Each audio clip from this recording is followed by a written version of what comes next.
ಆತ್ಮೀಯ H 16 news ಅರ್ಥಾತ್ ಹೇ ಸೀತಾರಾಮಕ್ಕೆ ಸ್ವಾಗತ. ನಾನು ನಿಮ್ಮವ MI ಅಥವಾ ಮಲ್ಲಪ್ಪ ಜೋತವರ್. ಆದಮೇಲೆ ಬಾಲಚಂದ್ರ ಜಾರಕಿಹೊಳಿ ಅವರು ನಿರ್ಸೋಶಿಯಲ್ಲಿ ಬಟ್ಟಿಟ್ಟು ತೋರಿಸಿ ಹೇಳಿದರು, ನಮ್ಮವರು ಅಧ್ಯಕ್ಷರಾಗ್ತಾರೆ, ಅದನ್ನು ಸಾಧಿಸಿದರು.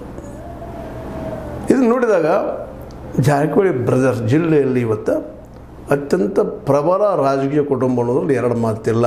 ಅದ್ರ ಬಗ್ಗೆ ಚರ್ಚೆ ಮಾಡೋ ಅವಶ್ಯಕತೆಯೂ ಇಲ್ಲ. ಯಾಕಂತಂದ್ರೆ ಇಡೀ DCC ಬ್ಯಾಂಕನ್ನು ತಮ್ಮ ರಾಜಕೀಯ ಪ್ರಾಬಲ್ಯದ ಅಡಿಯಲ್ಲಿ ತಗೊಂಡ್ಬಂದಿದ್ದಾರೆ.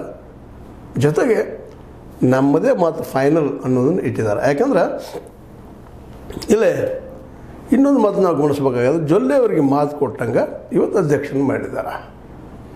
ಜೊಲ್ಲೆಯವರು ಇವತ್ತು 4,000 ಕೋಟಿ ಒಡೆಯರಿರ್ಬೋದು, ಮತ್ತೇನು ಮಾಡ್ತಿರ್ಬೋದು, ಎಲ್ಲ ಆಗ್ತಿರ್ಬೋದು. ಬಟ್ ಅವ್ರಿಗೆ ರಾಜಕೀಯವಾಗಿ ಅಷ್ಟು ಪ್ರಾಬಲ್ಯ ಇರಲಿಲ್ಲ. ಈ ಸಲ ಒಂದು ಮಾತನ್ನು ಬಾಲಚಂದ್ರ ಅವರು ಹೇಳಿದರು, ಇಲ್ಲ ಮನಮೋಹನ್ ಸಿಂಗ್ರಂಗೆ ಅರ್ಥತಜ್ಞರಿದ್ದಾರೆ, ಗಳಿಸ್ತಾರೆ, ದೋಳದು ಮಾಡ್ತಾರೆ ಅನ್ನೋಂಥ ಮಾತಾಡಿದ್ದಾರೆ.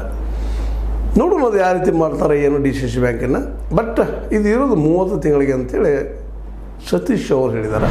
30 ತಿಂಗಳು ಅಧ್ಯಕ್ಷ ಸ್ಥಾನ BJPಗೆ, 30 ತಿಂಗಳು ಅಧ್ಯಕ್ಷ ಸ್ಥಾನ, ಉಪಾಧ್ಯಕ್ಷ ಸ್ಥಾನ ಕಾಂಗ್ರೆಸ್ಸಿಗೆ. ಕಾಂಗ್ರೆಸ್ ಮತ್ತು BJP 33 ತಿಂಗಳು ಡಿವೈಡ್ ಮಾಡಿದ್ದಾರೆ ಅನ್ನುವಂಥ ಮೆಸೇಜು ಬಂತು. ಈ ಮೊದಲು ಮೆಸೇಜ್ ಇದ್ದಿದ್ದು ಕಾಂಗ್ರೆಸ್ನವ್ರನ್ನ ಅಧ್ಯಕ್ಷ ಮಾಡ್ತಾರೆ ಅನ್ನುವಂಥದ್ದಿತ್ತು.